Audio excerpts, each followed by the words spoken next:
શ્રી ગણેશાય નમઃ। જય શ્રી કૃષ્ણ મિત્રો, આપ સૌનું અમારી ચેનલ જય દ્વારકાધીશ મારો ઠાકરમાં હાર્દિક સ્વાગત છે। આજે આપણે કુમારી કન્યાઓ દ્વારા કરવામાં આવતા પવિત્ર ફૂલકાજળી વ્રતની કથા સાંભળવાના છીએ। તો ચાલો શ્રદ્ધાપૂર્વક મહાદેવ અને મા પાર્વતીજીનું સ્મરણ કરીને આ વ્રતની શરૂઆત કરીએ। તો ચાલો શરૂ કરીએ ફૂલકાજળી વ્રતનું મહત્ત્વ અને નિયમો। ફૂલકાજળી વ્રત કુમારિકા કન્યાઓ દ્વારા ભગવાન મહાદેવની ભક્તિ અને કૃપા મેળવવા માટે કરવામાં આવતું આ પવિત્ર વ્રત છે। આ વ્રતમાં કન્યા આખો દિવસ નકોડો ઉપવાસ રાખે છે।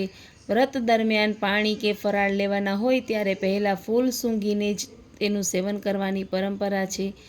સાંજે જરૂરિયાત મુજબ મીઠા વગરનો ફરાળ લઈ શકાય છે। આ વ્રત સતત 5 વર્ષ સુધી કરવામાં આવે છે।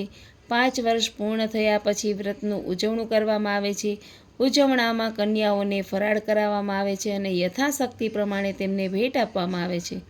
આ વ્રત દરમિયાન કન્યાઓ શ્રદ્ધાપૂર્વક ભગવાન મહાદેવ અને માતા પાર્વતીનું સ્મરણ અને પૂજન કરે છે। એવી ધાર્મિક માન્યતા છે કે ભક્તિ અને શ્રદ્ધાથી કરેલું આ વ્રત જીવનમાં સુખ, શાંતિ અને મંગળ લાવે છે।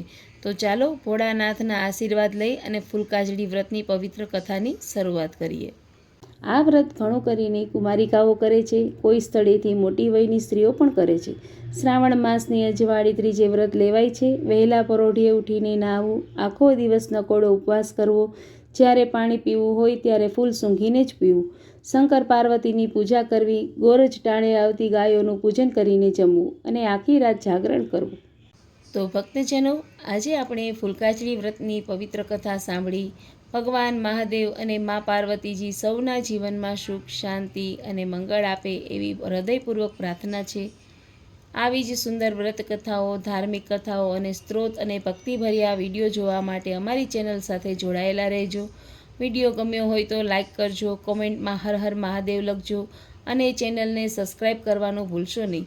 ફરી એક નવા ધાર્મિક વિડીયો સાથે મળીશું। ત્યાં સુધી સૌના ઘરે સુખ શાંતિ રહે એવી પ્રાર્થના। જય શ્રી કૃષ્ણ, હર હર મહાદેવ, જય દ્વારકાધીશ।